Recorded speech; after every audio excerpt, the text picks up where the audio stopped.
नमस्कार विद्यार्थियों। द्वितीय प्रश्न पत्र के अजंत पुल्लिंग प्रकरण में आज हम पढ़ेंगे रामौ शब्द की सिद्धि। पहले हम रामौ शब्द की सिद्धि में रामः शब्द से इतर जिन सूत्रों की आवश्यकता होगी उसके बारे में जानेंगे। तत्पश्चात हम रामौ शब्द की सिद्धि करेंगे। तो पहला सूत्र है सरूपाणामेकशेष एक विभक्तौ। जब समान रूप आते हैं तो उनमें से स्वरूप समान रूप वाले ही देखे जाए और उनमें से सिर्फ एक रूप ही शेष रहे, उसके लिए यह सूत्र बनाया गया है। स्वरूपाणाम एक शेष, समान रूप वालों में एक ही शेष रहे। कब? जब एक विभक्तौ, जब समान एक ही विभक्ति हो तब। एक विभक्ति अर्थात समान विभक्ति के परे होने पर जितने शब्द स्वरूप यानी समान रूप वाले हैं उनमें से केवल एक रूप ही शेष रहे, अन्य रूपों का क्या हो, अन्य रूप उसके लुप्त हो जाए। क्यों आवश्यकता पड़ी इस सूत्र की? देखिए, जब हम रामः शब्द की सिद्धि कर चुके होते हैं उसके बाद में रामौ शब्द की सिद्धि करनी होती है। तो प्रथमा विभक्ति में एक वचन, द्विवचन और बहुवचन है। आपको किसी व्यक्ति को द्विवचन 2 बार कहना है अथवा द्विवचन में किसी का प्रयोग करना है, जैसे राम और श्याम, ये क्या है? अपने आप में द्विवचन है, 2 व्यक्ति हैं। लेकिन यदि राम शब्द को 2 बार कहना हो तो क्या कहेंगे? राम और राम। तो एक ही विभक्ति में 2 समान शब्दों का प्रयोग किया गया है। तो इस सूत्र के द्वारा जब हम रामौ की सिद्धि करते हैं तो राम राम को 2 बार प्रयोग करने के स्थान पर समान रूप होने से एक शब्द का लोप हो जाएगा और केवल एक शब्द ही शेष रह जाएगा, जिसमें फिर हम औ प्रत्यय लाकर और रामौ शब्द बनाएंगे। इस सूत्र को और समझिए। प्रत्यर्थम शब्द अर्थात प्रत्येक अर्थ के लिए शब्द के उच्चारण की आवश्यकता होती है, ये तो बात सभी को पता है। इसलिए जब 2 अथवा 3 या अधिक अर्थों का जब हमको बोध कराना अभिष्ट होता है तो उसके लिए तदवाचक शब्दों का हम उच्चारण भी उतनी बार करते हैं। जैसे राम शब्द को हमें 2 बार कहना है तो राम राम इस प्रकार कहेंगे, यदि हम विभक्ति का प्रयोग नहीं कर रहे हैं तो यह जो सूत्र है यह क्या नियम करता है कि उनका उच्चारण हमको एक ही बार करना पड़े और उसके साथ में वह जो जिन वचनों के में हमको उसका प्रयोग करना है वह प्रयोग भी हो जाए।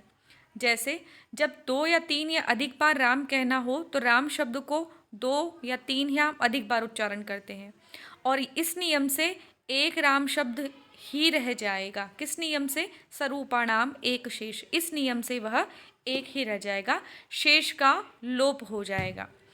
इन सब का अर्थ वो जो बचा हुआ है वही दे देगा। नियम भी बनाया गया है, यह शिष्यते सलुप्यमाना अर्थाभिधायी, कि जो शिष्यते मतलब जो शेष रह गया है वह लुप्यमान जिनका लोप हो गया है उनके अर्थों का भी अभिधान करेगा, यानी उनके अर्थों का भी बोध कराएगा। इस बात को जब हम राम शब्द की सिद्धि करेंगे तब प्रायोगिक रूप से भी देखेंगे। इसके बाद अब दूसरा सूत्र जो रामौ शब्द की सिद्धि में काम आने वाला है वह है प्रथमयोः पूर्व सवर्णः। इसको ध्यान से समझिएगा। यद्यपि यह सूत्र रामौ शब्द की सिद्धि में काम नहीं आएगा क्योंकि इसका निषेध हो जाएगा, किंतु फिर भी यह सूत्र अन्य जो प्रथमा और द्वितीय विभक्ति के बहुवचन और इत्यादि हैं उनमें यह काम आता है। सूत्र का अर्थ है अक प्रत्याहार से प्रथमा अथवा द्वितीय विभक्ति का अच, अच का अर्थ होता है स्वर, परे हो तो पूर्व अक और पर में अच के स्थान पर पूर्व सवर्ण दीर्घादेश होता है। क्या स्थिति बनती है कि यहाँ पर तो है अक प्रत्याहार और इसके पर में क्या है? अच प्रत्याहार। अब आप ये कहेंगे कि अक शब्द कहाँ से आया? तो अक शब्द कहाँ से आया? इससे पूर्व में कोई सूत्र है वहाँ से इसकी अनुवृत्ति लाई गई है। अक प्रत्याहार में कौन कौन से वर्ण आते हैं? अ, ई, उ, री और री, ये 5 वर्ण आते हैं अक प्रत्याहार में। और अच प्रत्याहार में अ, ई, उ, री, री, ए, ओ, ऐ, औ, ये 9 स्वर आते हैं अच प्रत्याहार में। अब यह सूत्र कह रहा है कि यदि अक प्रत्याहार से प्रथमा और द्वितीय विभक्ति का अच परे हो तो, यानी ये अक प्रत्याहार है, पहले तो ये आ जाए और इसके पर में क्या हो, यहाँ पर प्रथमा और द्वितीय विभक्ति का कोई भी अच परे हो, तो उन पूर्व और पर के स्थान पे इस पहले वाले यानी इस पूर्व का सवर्ण दीर्घ आदेश होए। देखिए सवर्ण दीर्घ आदेश क्या होता है, जैसे मान लीजिए मैंने अक में आपको क्या बताया कि अक में होता है अ होता है, अक में अ होता है,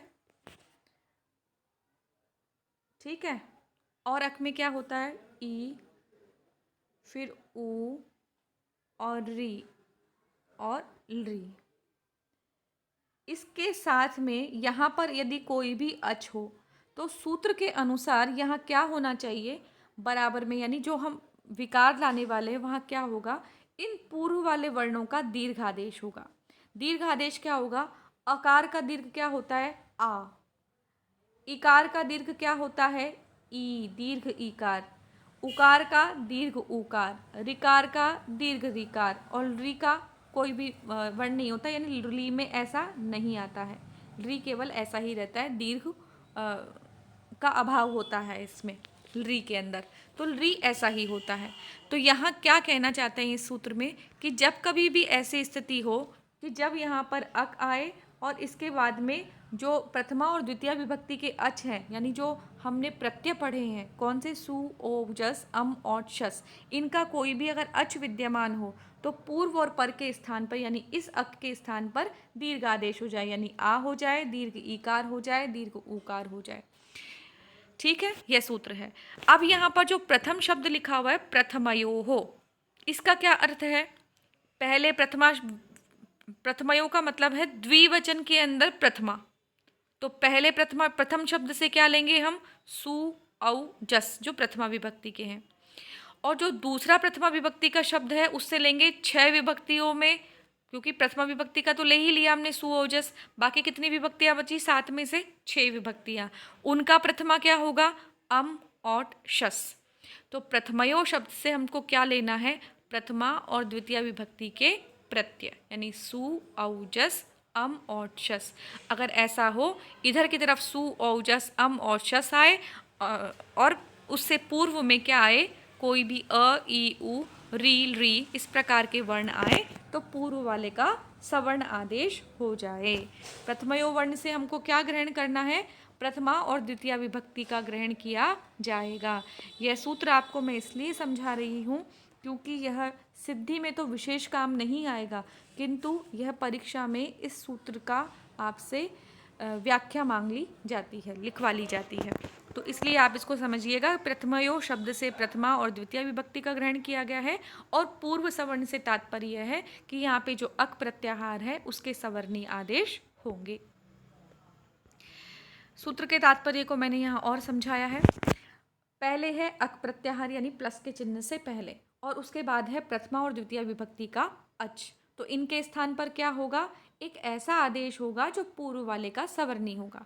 मान लीजिए उदाहरण के लिए ई और औ है, तो यहाँ पर ये ई है, ये तो अक को बताता है, और ये जो प्रथमा और द्वितीय विभक्ति का है ये औ को बता रहा है, तो प्लस के चिन्ह से पहले ई अक है और प्लस के चिन्ह के बाद में औ जो है वो प्रथमा और द्वितीय विभक्ति का है, तो इन दोनों के स्थान पर पूर्व वाले का सवर्णी होगा, तो इस वाले का सवर्णी दीर्घ क्या होगा, इकार का सवर्णी दीर्घ होगा दीर्घ ईकार। इसी प्रकार से उ और उ के स्थान पर क्या होगा, दीर्घ उकार, और री और अ के स्थान पर क्या होगा, रिकार का दीर्घ यानी रिकार। यहाँ मैंने री का उदाहरण नहीं लिया है क्योंकि मैंने आपको बताया री में दीर्घ का अभाव होता है। यह बात आप पूर्व में प्रथम वर्ष में आपने जब संज्ञा प्रकरण पढ़ा था तब मैंने आपको बताया भी था। राम धन औ, अब यह स्थिति आती है क्योंकि हमको मालूम है हमको रामऊ बनाना है, तो सु के बाद में कौन सा प्रत्यय आता है, प्रथमा विभक्ति के द्विवचन में औ प्रत्यय, तो राम के साथ में हमने लगाया औ। यहाँ मकार के उत्तरवर्ती क्या है, अकार है, जो क्या है, अक प्रत्याहार में गिना गया है। उसके पर में क्या है, औ है। औ कैसा शब्द है, प्रथमा और द्वितीय विभक्ति का अच है। तो यहाँ पूर्व और पर के स्थान पर क्या आदेश होना चाहिए, पहले वाले का सवर्णी। तो पहले वाले का जब सवर्णी आदेश होगा तो क्या शब्द बनेगा, राम। म में क्या है, अ का सवर्णी दीर्घ क्या होगा, रामा, ये बनना चाहिए, जो कि गलत हो जाएगा। इसीलिए अगला सूत्र उसका निषेध करता है, और सूत्र निषेध करके क्या बनाता है, मैंने वो सूत्र इसमें नहीं दिया है, वो सूत्र है नादिची। नादिची सूत्र कहता है अवर्ण से यदि इच प्रत्याहार परे हो, यानी अवर्ण के बाद में इच प्रत्याहार आ जाए, अवर्ण के बाद में कोई भी इच प्रत्याहार आ जाए। इच प्रत्याहार में क्या क्या आता है, क्षमा कीजिएगा, ई, उ, री, ए, ओ, आई, औ, यानी अ के अलावा सभी वर्ण आते हैं इच प्रत्याहार में।